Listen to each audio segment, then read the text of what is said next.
او نن خو جنکې هم ناستې دي.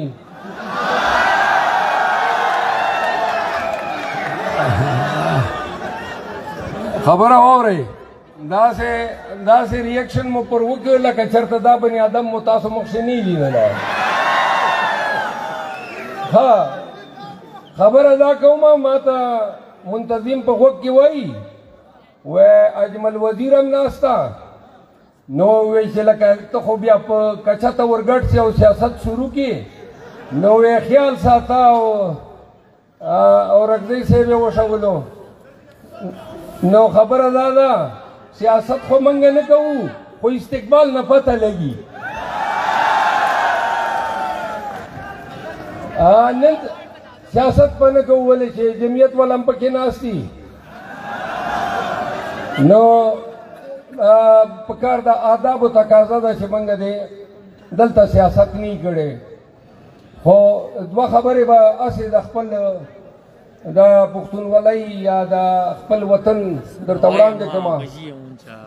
اول ړومبنۍ خبره دا ده چې موږ د پښتنو ته سیاست نه زیات چې د کوم شي لوړ دا ضرورت ته دا اصلاح زموږ چې کوم زلمي سبق ووایي او څه ویژن ډیولپ کړي، څوک لاړ شي پورې لاړ شي، څوک یورپ له لاړ شي، څوک دلته په پاکستان چې نوکرۍ واخلي، خو زموږ ډېره زیاته میجارټي په خپل وطن چې کوم د پاته سي.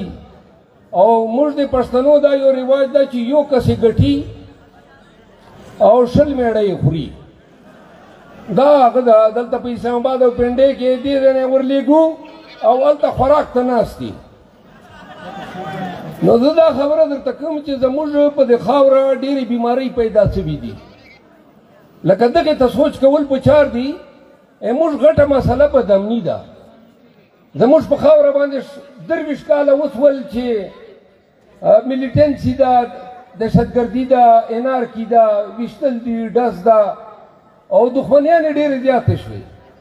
کارتوس چې څومره ګرانېږي دوره چې کوم ده ایریل فایرنګ زیاتېږي.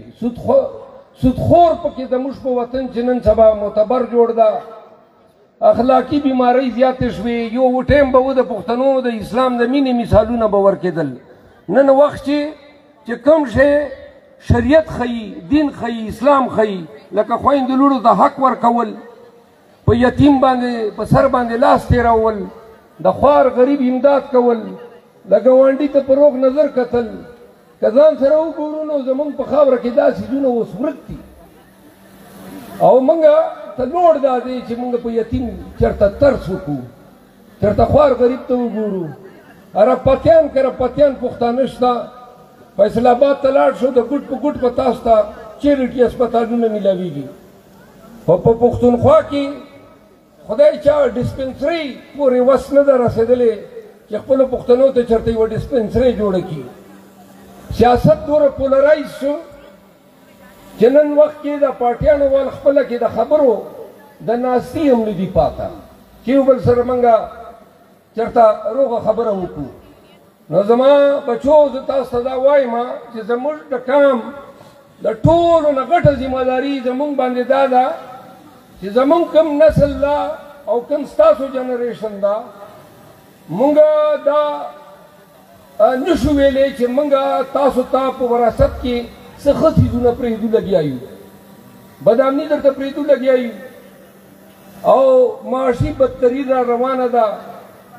غربت دومره زیات شو په موږ خاوره کې، زموږ یا زراعت ته او یا نوکریانې دي.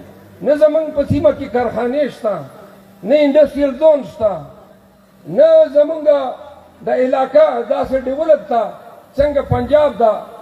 او سوچ مو هم دومره تقسیم ده چې څوک علي وزیر نام واخلي یا د پی ټي آی عمران خان نام واخلي یا د جے یو آی مولانا صاحب نام واخلي، نو یو بل سره د ناستي روادار نه یو.